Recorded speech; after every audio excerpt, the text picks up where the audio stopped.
Hello, welcome to 1874 as Villa return to Europe and lose 3-2 in Poland. Bit of a bump for Villa, back down to earth with a bit of a bump. As I say, a few people saying in the comments already that it's a learning curve. We'll learn from this game. UK Root says waiting 13 years and they serve up this crap. I do think that's a little bit over the top, but I'm here to chat my opinion straight after the game, post-match show for us here. Yeah, surprised. I'll start with the team selection, and as we go through, I'll see your comments come in, and I'll try and react to what people are saying in the chat. I was surprised by the team selection. We did the preview on Tuesday with Jacob Tanswell, and I suspected that Villa would go strong. I didn't envisage more than one or two changes. So when there was 5 changes, I was pretty surprised by that. But I looked at the team and thought it was a strong team and thought if we needed to change things, there's obviously enough talent there on the bench. You've still got Martinez, Konsa, McGinn, Kamara. You know, there's still a strong core in that team. But I also did say in the pre-match show that I did think this would be Villa's toughest game in the group away at Warsaw. And as soon as I saw the lineup and I saw the atmosphere that they created, it was kind of memories of the welcome to hell when we went to Rapid Vienna. I did think this is going to be really, really tough. And I think Villa are doing badly at the moment, by and large, in away games, is they're getting off to bad starts. You can't keep getting off to bad starts in away games. And yet again, away from home, we've conceded an early goal, desperate first goal. If I'm being perfectly honest, Luca Dean has had a look at the guy who's ended up putting the ball in the back of the net twice and still hasn't tracked him. Which for me, that's just pure laziness. You can watch the replay back, you can see it in slow mo. He knows the guy is there, but he's not gone with him. So we're off to a pretty bad start. Defense did look a little bit all over the shop, a little bit out of shape in the opening segment of the game. But I would say you're probably not too many times you're going to see that back four playing together. It's Clement Lenglet's first game. Feels like it's the first time we've seen Chambers since pre-season. So I do think a couple of the players you can perhaps let off, but Luca Dean for that first goal, I just think it's desperately poor, if I'm being honest. And I've said it before, it's the kind of goal that we see when he's on the pitch far too often. He's had a look. He hasn't gone with him.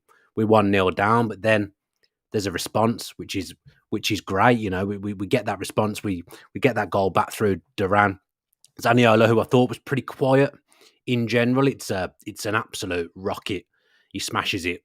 Well, the kid makes a good save, actually. Tips it onto the bar, and Duran with a clever header back into the goal. I don't think that's an easy finish at all. And you're back at 1-1 and you're thinking, okay, right, here we go. We can build from here.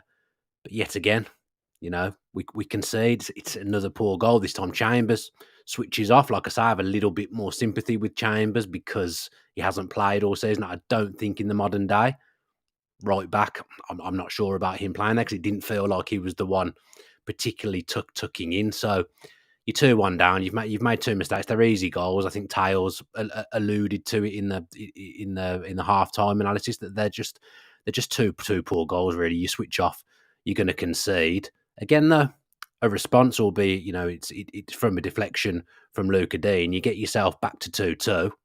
You go in halftime in a relatively decent place and thinking, right, okay, we'll regroup. Emery will have seen things that he hasn't liked. He'll rectify those things at half time. Maybe a little bit of a surprise that there wasn't any substitutions at half time because I didn't think we were any great shakes in the first half. But the next goal was crucial in that game and we conceded it. And then again, a little bit like the Palace game in the second half, I felt that we huffed and puffed, but I never really felt like we were going to create anything or that we were going to score a goal. And unfortunately, unlike the Palace game, that moment of magic didn't come. Emery's brought on the subs, brought on the first team players, and you know, probably other than the last few minutes of stoppage time, we haven't created too much. Perhaps Tielemans should score, and we've lost the game. You know, that's the tail of the tape in terms of goals. But one thing I will say, and someone's alluded to it in the comments, is that, you know, Brighton, I think it was 3-2 just before we were about to come on. You know, they're playing the Europa League against AEK Athens at home. Brighton are a very, very good team, just like Villa are a good team. You'd expect them to win that game, and they're losing 3-2. And I think that comes down to the not being in Europe, not having that European nous. I think Brighton have suffered from that tonight. And I think Villa, maybe through team selection and whatnot. Villa have suffered from that as well. Now, the manager knows Europe. There's absolutely no doubt about that at all. We couldn't be better placed in terms of having a manager tonight. So I'm kind of inclined to if he thinks that he should make 5 changes and he's made 5 changes and he thinks that that's the way to keep people fresh for Sunday, then I'm kind of inclined to think, fine, that's not the problem. I think it's what we saw on the pitch, the performance. Would the performance have been any better with the players that didn't starting? I'm not sure. I felt like it was going to be a difficult day, whatever. And it's just the setup at the moment. I think in away games, probably not the Burnley game, but that's the one we won. We are a little bit too easy to play through away from home. Newcastle and Liverpool have done it, which to an extent, you can kind of forgive because it's Liverpool and Newcastle. And although I did think this would be the toughest game, it's quite alarming the 3 goals that Legia Warsaw have scored. So much of what Villa did last season was built on having a solid defence. So far this season, 1 clean sheet. Now we know Mings isn't there. That's a huge miss for Villa. He was a massive part of that defence that was so good towards the end of the season. But I am alarmed by the volume of goals that we're conceding so far. I mean, just looking through the comments here as well, Villa Forever podcast, Chad, so we should have controlled the game better. And I think that's probably a valid point. I didn't think we were ever really in control of the game, whereas a Premier League team going to Legia Warsaw, you'd expect that team to dominate a little bit more, but it didn't happen, and we've lost the first game. It's not an absolute disaster. How they react to that in the second game will be the proof. Now it's an open group already because Alkmaar have lost in Bosnia in their first game, which is a surprise. They're probably the 2 favourites in the group have both lost their first game, so it opens that group up now and makes it interesting. Probably lessons learned from Emery tonight. Probably lessons learned from certain players as well. Ronan Ward saying strange that we had a stronger team fielded v Hibs, even in the second leg, doesn't make much sense. I probably agree with that, actually. I would say not in so much the second leg, but first leg, first time back in Europe against Hibs, we went very, very strong. I'm not saying the team tonight wasn't strong, but there was more changes there than I anticipated. I expected Tielemans to play for one of Luiz or Kamara, and he did. But to see Watkins not playing, I was surprised at. I was surprised he wasn't playing. Pau Torres, I think, would have been. It's easy to say in hindsight, but I think I said it in the preview as well. I think in those kind of games, the way he can unlock a defence, which is weird to say from a centre back, I thought that would be important in Europe. And again, comes down to that control of possession and controlling the game. I didn't really think we ever did that. Would him have been in at centre back been an opportunity to do that? Probably. Emery's probably looking at it from the point of view that we've got a squad. Players are going to need minutes. Do I give them in this game? Do I give them in the Carabao Cup next week? And he's thought, I'll give a few minutes in this game, thinking that we'll be strong enough for Legia Warsaw. And the simple fact is, we weren't strong enough, and we've lost the game. Dean Avery is saying qualify with games to spare and then mass rotation. But I think it's more a timing thing. You'll see changes in every European game, in every cup game. But King 81 says Chambers and Longley are the only real changes that were a surprise, as many fans called for Zaniolo, Tielemans and Duran to start games. The players that you've mentioned there, I don't think did much wrong. I can't say I noticed Longley until he made a mistake in the last 10 minutes. I don't know whether that's a good thing or a bad thing. Matt Williams has just raised something in the chat that I was thinking when I was watching the game. Someone like Ashley Young would have been really beneficial tonight. Someone with that European experience, someone with that heavy leadership, and someone who knows what it's like to go to these places and play in these situations. Now, there's players on the pitch that have played in Europe, but it did feel like we were missing a little bit of an Ashley Young, a little bit of a leader in that team tonight. I've got to say that thought absolutely crossed my mind in that game. Mark Kern saying Diaby, Cash and Dougie on the bench made no sense. We should have enough, shouldn't we? We should be able to rest a couple of players and put in a better performance than we did tonight. Those players have had to come on and get minutes in the tank. And even 3-2 with 10 minutes left, I was still thinking, we'll probably nick something here, even though we didn't look like we were going to score, but we looked better with Diaby and Cash and Dougie on the pitch. But when you've got Tielemans, for example, Kamara and Luiz are going to have to sit certain games out, probably in the cup. Derek Cannon talking Ramsey should have scored. Yep, probably should have hit the target. Rustiness from him. Great to see him back on the pitch, though. I'd have liked to have seen Moreno on the pitch perhaps at some point as well. I can't wait to get him back. In fact, I can't wait to get both of them back in the team, because I really think that they'll improve us both going forwards and going backwards. I think people don't realise how diligent Ramsey is defensively as well. He's quite often the one that drops in to create a back five or a back six. So I think we've missed both of them down the left hand side. It's great to see Ramsey back on the pitch, because I really, in fact, Ramsey and Moreno, I think, are real difference makers in this team. And I just don't think you see the susceptibility defensively from Moreno that we see from Luca Dean. He's done fantastically going forwards. Luca Dean got a lot of assists so far this season, got another assist at the weekend against Palace. But I'm sick of seeing that goal where he switches off and he just lets the man run in on his own and he stick the ball in the back of the net, because I think we've definitely already seen that 3 times this season, and he doesn't seem to be learning from it. So it's a difficult. I understand people are being frustrated. I've seen people frustrated on social media. I've seen people frustrated who are at the game, who've paid a lot of money, who've travelled to go. Unfortunately, Villa don't have a divine right to win anywhere they go. So I do feel sorry for those people that have travelled. I mean, they look like they've had an absolutely wonderful time. So, they'll have had a great time except for the game. But what a great experience to have Villa back in Europe. The commentator kept saying he hopes the Villa fans can enjoy it, even though they've lost, because it's a great experience for the club to be back in Europe. It is only one game. Yes, dissect some of the stuff that you've seen, but there's 5 games left in this group. It's not a complete disaster losing your first game away in Poland. They're unbeaten in their league. People will think what they want about the league, but that team, I don't have the facts in front of me, but I'm imagining that they, as a club, have played in Europe more recently than we have. It's been 13 years. European football is very, very different, and it might be one of those things tonight where you've taken a step backwards, but actually across what we hope is a long European journey, maybe they've taken things away from tonight, the manager and the players, that will benefit us further forward, further through the season. Tyler O'Hanlon saying Leicester lost at that ground.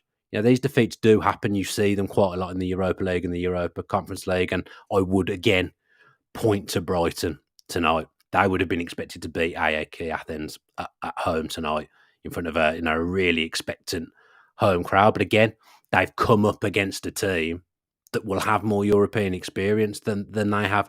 Never mind ability, players on the pitch. Yes, Brighton will have the better side, and Brighton made changes at the weekend and have made changes tonight, like Villa made changes. But they've lost the game because they've come up against a team that's navigated group stages in the Europa Conference League or the Europa League before. And I think that's what's happened to Villa tonight. They've come up against a team that knows how to manage these group games. Now, Unai Emery looked like he was absolutely seething. Everyone would have seen the 5-second clip of him looking like he wanted to strangle someone. I wouldn't want to be that player that he was getting annoyed with. He will read the right act to the players for the rest of the week. He's got to focus on Chelsea to an extent. There's a tight turnaround, but those players will know that they've not played well tonight. And Emery, maybe I've not seen too much of his post-match stuff that he's said. Maybe he'll look at himself a little bit as well. Like I say, because of how he is in Europe, there is that trust there that if he thinks 5 changes should be made, then you kind of have to just accept it. We've lost the game, but there will have been some form of logic there. This is a man that's done it at the European level many, many times. Steve 24/7 again has raised a point. I was having a chat with Lee, the producer, before we came on, and this is very true as well. We are a scalp for teams. They're coming up against Aston Villa, who finished 7th in the Premier League. The Premier League is the most popular league in the world. To them, it's like a cup final. You're having to deal with a team that's probably going to be playing on the top of their game on the night, and I think probably Warsaw did. They played to a high level for them tonight. We didn't play to our best, and all it takes is to switch off for a couple of moments, and you'll end up losing the game. And that's what's happened to Villa tonight. Piano saying the only player that put any effort into the game was Durant. It's nothing. Honestly, no. I can tell you, no footballer goes on the pitch and doesn't try. It's not tonight's not a work rate problem. They've just not played well. The problem will be to do with the setup, or how the players have played. It's not going to be to do with work, right? No footballer goes on the pitch and chooses not to work hard. That just doesn't happen, especially when a return to European football for Villa in the group stage. Players aren't going to go out there and not work hard. Now Duran does work harder than most, and he looked very annoyed actually when he was taken off as well. I think he probably expected to stay on because we were chasing a game, and maybe Watkins come on and partner him like he did, like they played together at the weekend. But it wasn't to be. Duran scoring is a positive. There is some positives to take away from tonight. I get that overall people are hurt and they're not happy with the performance, but I do think there are some positives, such as Duran again, to take away. It's 4 goals for him this season. Players have got minutes, albeit it's not gone well. Players have got minutes, but yeah, it's pretty desperate for me looking for a few positives. Adam saying, why did the whole back four not pressure anyone? We look scared to make a tackle. It's that thing of the gap again. I feel like there's a massive gap away from home between the midfield and the defence, and the way teams can play through us has been alarming at the start of the season. So it's almost because the midfield's been caught out of position. I don't think the defence feels that they can pull up and get caught out of position as well. We've let in 3 bad goals tonight. 3 really poor goals that Unai Emery will dissect and not be very happy with. And that's the stuff that's cost us. We've gone there and scored 2 goals. I predicted us to win 2-1. We've scored a couple of goals away from home in the Conference League. It's the defensive mistakes at the moment that are killing us, because we are a team that's always going to score goals. I know we didn't against Liverpool, but I think it's 3 games now since Emery's come in, which we haven't scored in. So we're a dangerous threat. But Daniel Rees is saying our away record really is a worry.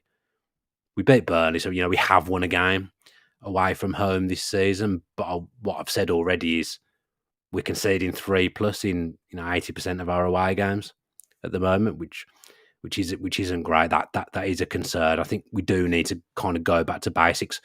When we had a decent away record last season under Emery, a lot of that was built on just being very, very resilient defensively, not being pretty. There were some first halves of games that were really, really dour, but we kept clean sheets, defended, did the basics, sat deep when we needed to, dropped an extra man in when we needed to. I can't think of a game where I've really seen that kind of thing happening this season. We would see McGinn and we'd see Ramsey dropping so often last season in away games.